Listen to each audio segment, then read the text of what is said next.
Mga kaibigan, isang magandang araw ho sa ating lahat. I'm sorry. I am just here in order to I am so glad, I am so happy together with Police Captain Solis, Coles, Ma'am Coles, and to my classmates, no, mga kaibigan. Together with me in the Haltan right now as of 9 o'clock of this morning, July 7, 2026, mga kaibigan. I am just here. Mama, thank you so much for the libre, especially my classmates na who are sponsoring on that particular Suman and Pride Bangos. And also all the Sikwati itself, mga kaibigan. So thank you so much for kay Police Corporal Manuel, classmate. Thank you so much in that you are given opportunity to sponsor with that. I am so happy in that. No, I am asking for the favor to the God that you are blessed more. No, more blessings to come in your life. The more you given, the more to be blessed, mga kaibigan. Just as I am here, mga kaibigan, in order for us to questions, because my classmates all this morning are asking what I am going to lecture and the BGMP itself. So I told all of this are it's a biblical related discussions, and also the law of the lands discussion related in connections to the biblical terms. So when I going to discuss all this matter towards the inmates or the prison facilities in the BGMP, mga kaibigan, I am so very in inculcates to reiterate those particular so very very precise discussions, mga kaibigan. That the first day that I am around, or I am so present in the first Sabbath I am on that the BGMP prison facilities, mga kaibigan, are I am so discussing about the legal biblical terms in the three layer applications, and also and the applications of the law in connections through the Bible, in which are in order to be understand by the inmates itself, mga kaibigan. We have also in the biblical applications during that John 27, 2026, that I am present on that, mga kaibigan, I discuss as long as under by the supervisions of our Liman in the SDE Church in the name of Elder Bilyasiran. So, mga kaibigan, it's talk about the three layers applications, or the three layers in the Bible applications, and also in the three layers of the law of the land.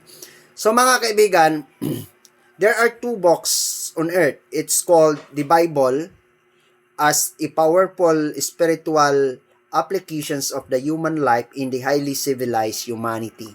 And also, we have also the books of the land in order to categorize in the layering of applications of the law itself, mga kaibigan.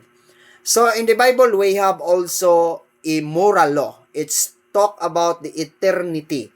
And we have also ceremonial law. It talks about the sacrifices, worship, and fasting, and many others. And also, we have as a judicial or the civil law in the Bible in connections to governing the nation of the Israel. And also we have, and as I recalled it, to reiterate these informations, in the law of the land, we have also in the layering of applications, we have also a felony, crime, and infractions of law. What are those? The felony is an act or omission punishable by under the revised penal code of the country. Here in the democratic country, here in the Philippines. And also we have a called crime. Is a crime or act or omissions. In the commissions of that crime is the violations under falling down by the special law of the country. It's called, let's say, for example, 9165, Commonwealth Act, Presidential Decree, act numbers, and executive orders, mga kaibigan, in all types of the series on that particular matter. The infractions of law is falling down by the penalties or the fines itself to be instructed by you are violating by the curfew hours. Like say for example, infractions of law is an act or omissions falling down by the violations under of the barangay ordinance, city and municipal ordinance, and the what do you call as this is our provincial ordinance. As the second Sabbath, I am present on the BJMP facilities in the prison facility here in Tagum City, Davao del Norte. I am so discussing about the 5 pillars of the Bible and also the 5 pillars of the criminal justice system in the Philippines. In order to be shortened on that particular matter, mga kaibigan, we have also the 5 pillars in the Bible. The God revealing itself, it is the creator of the world and the creator of all things. And also, we have humanity in order to present, in order to reveal this, the powerful and the faithfulness of God towards the humanity. And the third is Jesus Christ. It reveals the salvations of the human in the civilized. And also, mga kaibigan, we have also a salvations. The salvations we receive on that if we are following to the footprints of the Jesus Christ and the commandments. And then salvations afterwards, we have also a kingdoms of God and hopes.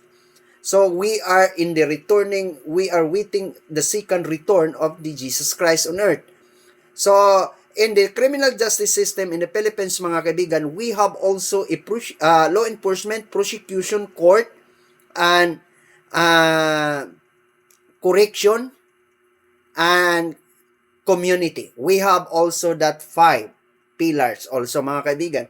In the called, what do you call is this? Law enforcement is gathering.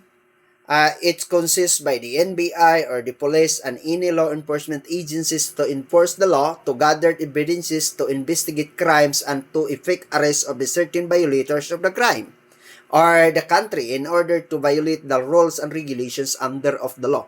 And they are appropriate to file appropriate filing of the case towards brought by the fiscal office or the prosecution in order to the prosecution determine the admissibility or the accessibility and to evaluate the probable cause. And now we have the highest form of the certainty of convictions by the person in order to be elevate the filing of case towards the court. And the court will be determined by the beyond reasonable doubt in order to conducting by the court hearing to be presided by the judges of the court, mga kaibigan. So afterwards, there is a verdict made by the presiding judge of the certain court, which is the cases that they are committed as to be determined and to be evaluated properly, to be fairness and impartially decision, mga kaibigan, to the promulgations of that particular case are the persons who are involved on that particular offenses or the crime, the cases also to be brought in that particular court, mga kaibigan, are to be sent by the correctional facilities or the correctional prison and penal farm of the certain here in the country. So that's why, mga kaibigan, there is a stepping stone. And that the crime was the verdict of the sentence to be served, mga kaibigan, are also the people to be fully transformed during that the service of the sentence in the prison facilities and reintegrations, mga kaibigan. We will back to the community and the duties of the community to all the religious group and other NGOs and other groups in the community are to be accept on this particular persons are fully transformed. So that's why mga kaibigan, that is all about the things that we have. I hope you are going to understand. Thank you so much.